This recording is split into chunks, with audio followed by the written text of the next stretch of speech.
Well, some Americans still haven't come to terms with how the race for the White House ended. It was a race that had already started when the last new year rolled around. Let's go ahead and take a look back at 2020's year in presidential politics. Well, the year started off with history and controversy. President Donald Trump faced an impeachment trial, just the third of its kind in American history. Donald John Trump be, and he is hereby, acquitted of the charges in said articles. The vote pretty much along party lines. Senator Mitt Romney was the only Republican to vote guilty, and that was only on one half of the case.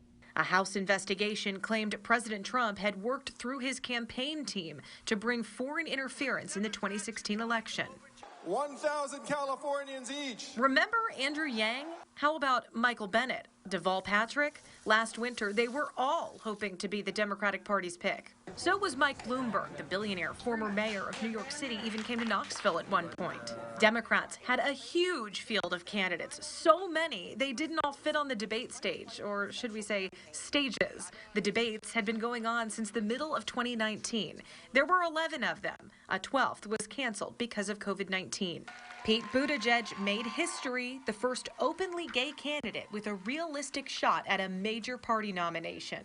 The top tier of candidates was big enough that several of the hopefuls, including Bernie Sanders and Elizabeth Warren, had their moment as frontrunner. Senator Amy Klobuchar had momentum too, and she also made a stop in Knoxville. Eventually, the Democrats settled on a former vice president. This is a life-changing election. This will determine what America is going to look like for a long, long time. Democrats again made history with the selection of the first black woman and Asian American to run for vice president on a major party ticket. When we vote, things change. When we vote, things get better. COVID-19 prompted the parties to rework their convention plans. Democrats went very virtual, Republicans less so, but still not holding a traditional convention. The Republican ticket was never in question, and even with cases of the virus spiking across the country, supporters were eager to see President Trump at the massive rallies, which had become one of his trademarks. But those rallies faced restrictions on public gatherings and criticism, with the president's opponents dubbing them super spreader events. Meanwhile, a new issue had cropped up with the death of Supreme Court Justice Ruth Bader Ginsburg 46 days before Election Day. When a high court seat came open during the Obama administration, Senate Majority Leader Mitch McConnell insisted that the confirmation vote should wait until the people had their say in the election. But this time around, with a Republican in the White House, McConnell was adamant that the process move forward. Republicans had the votes to confirm Justice Amy Coney Barrett, a win for the president celebrated with a Rose Garden event September 26th. There weren't many masks to be seen, nor much social distancing, and the notion of a super spreader event cropped up again. People who had been at that gathering started testing positive for COVID-19.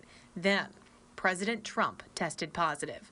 We may never know where he caught it.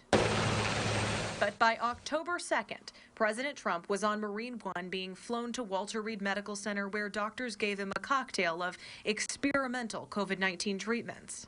The question is, Justice, radical left. Will you shut up, man? Listen, there's nothing smart about you, Joe. A year like no other saw a debate season like no other. The first head-to-head was described by some as the worst in American history. A second got called off because of the pandemic. The candidates were more subdued by the time they came to Belmont University in Nashville for their last debate less than 2 weeks before Election Day, Tuesday, November 2nd. It wasn't a great night for President Trump, but it was a long night that stretched on for days. Americans had already been casting ballots during early voting and, of course, voting by mail. Election officials faced a massive number of votes and extra scrutiny, too. Crowds gathered outside vote-counting locations in swing states, angered by vote tallies swinging from red to blue, and urged on by unfounded claims of voter fraud made by President Trump. Around midday Saturday, November 7th, news outlets projected that Joe Biden would be president-elect. In the weeks that followed, the Trump campaign kept losing through recounts and audits, through dozens of court challenges all the way up to the Supreme Court, rejected even by justices the president nominated. The Electoral College has spoken. So today I want to congratulate President-elect Joe Biden. Not even Mitch McConnell's congratulations seemed to be enough to convince the president and some of his supporters that the president-elect Joe Biden would be the next occupant of the White House.